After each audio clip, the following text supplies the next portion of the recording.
La journée du 29 avril a été marquée par les suites des bombardements russes dans plusieurs villes ukrainiennes. Pendant ce temps, les civils de Mariupol attendent toujours d'être évacués. En Ukraine, en pleine visite du secrétaire général de l'ONU, Antonio Guterres, une journaliste a été tuée dans les bombardements russes à Kiev. Face à la hausse vertigineuse des prix de l'électricité, le métro de Madrid décide de faire circuler moins de rames. La gauche française parviendra-t-elle à s'unir pour les législatives? Rien n'est moins sûr. À peine débutées, les négociations en vue d'une alliance ont été suspendues par les socialistes. 2 ans et demi de prison pour Boris Becker. L'ex-légende du tennis allemand a été condamné à Londres pour des fraudes suite à sa faillite personnelle.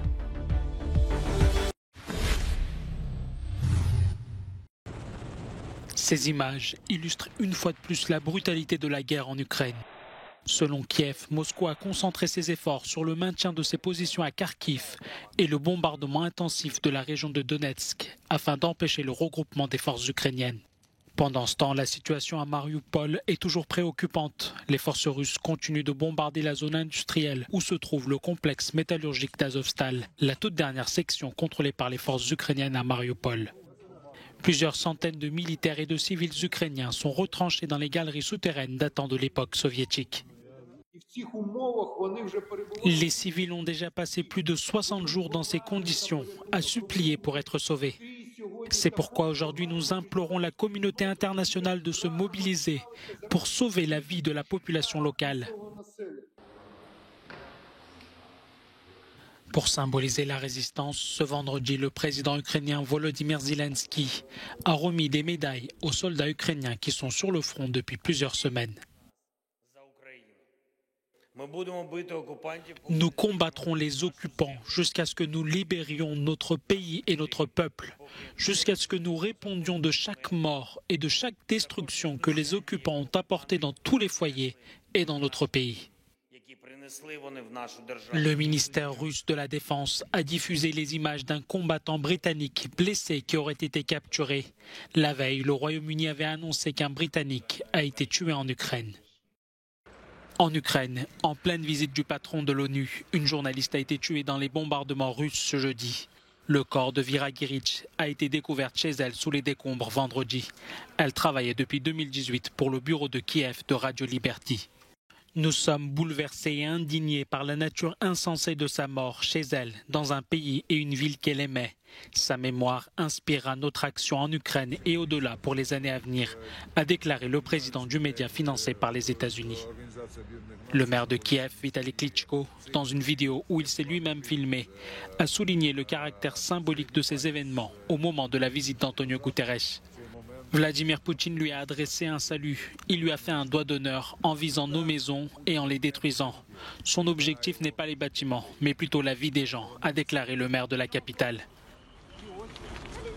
Selon le Comité pour la protection des journalistes, au moins 7 professionnels de l'information ont été tués en Ukraine depuis le début de l'invasion russe.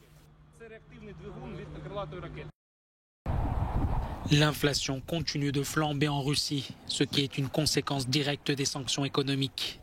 Malgré une inflation galopante, la Banque centrale russe, qui prévoit un déclin de l'économie cette année, a décidé ce vendredi de baisser de 17 à 14% son principal taux directeur. La baisse de l'offre est supérieure à celle de la demande, ce qui engendre une forte pression inflationniste. Selon nos prévisions, les prix à la consommation augmenteront cette année de 18 à 23%. La rupture des relations économiques existantes aura un impact négatif sur la croissance cette année. On prévoit donc une baisse du PIB de 8 à 10%. Le point le plus faible de la courbe se situe en 4e trimestre. Le président russe Vladimir Poutine a admis à maintes reprises que les sanctions imposées créaient des difficultés importantes dans le pays. Mais selon lui, la guerre économique que mène l'Occident a échoué et la Russie a maintenant l'opportunité de refonder et diversifier son économie très dépendante des exportations d'hydrocarbures.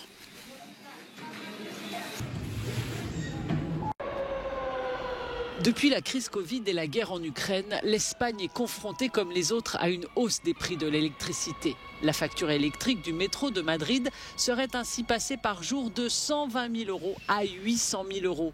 Alors, le métro madrilène a décidé de réduire le nombre de rames, 10% en moyenne, 4% aux heures de pointe. Évidemment, dans un contexte où le prix du mégawattheure est si élevé, cette mesure, en plus d'adapter l'offre à la demande, se traduira par un bénéfice dans le compte de résultats du métro de Madrid. Métro de Madrid affirme qu'il n'y aura que quelques secondes supplémentaires d'attente et pas de rames bondées, le télétravail étant encore répandu. Mais ça ne convainc pas l'opposition régionale. Un train sur 10 ne circulera pas. Vous allez avoir 900 trains de moins. Le temps d'attente va passer de 3 à 7 minutes et cela signifie que la présidente de la région de Madrid est en train de voler 6 000 heures de vie aux Madrilènes. Des associations de consommateurs mettent en avant que cette décision va aussi pousser les habitants de la capitale à utiliser leur voiture. Un mauvais point pour la lutte contre la pollution.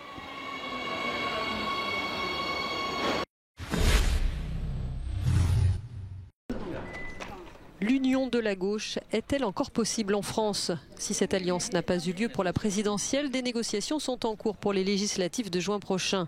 Elles se déroulent au siège du parti radical Les Insoumis. Fort de ses 22% au premier tour de la présidentielle, Jean-Luc Mélenchon a entamé des discussions avec Europe Écologie Les Verts, le Parti communiste et les socialistes.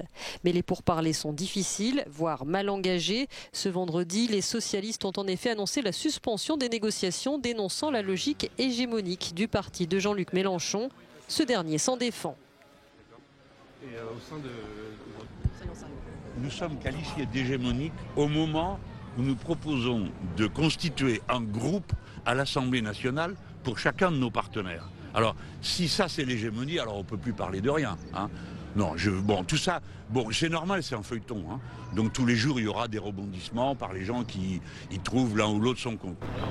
Côté socialiste, certains ténors ont déjà exprimé leur opposition à ce rapprochement, tel que l'ex-président François Hollande.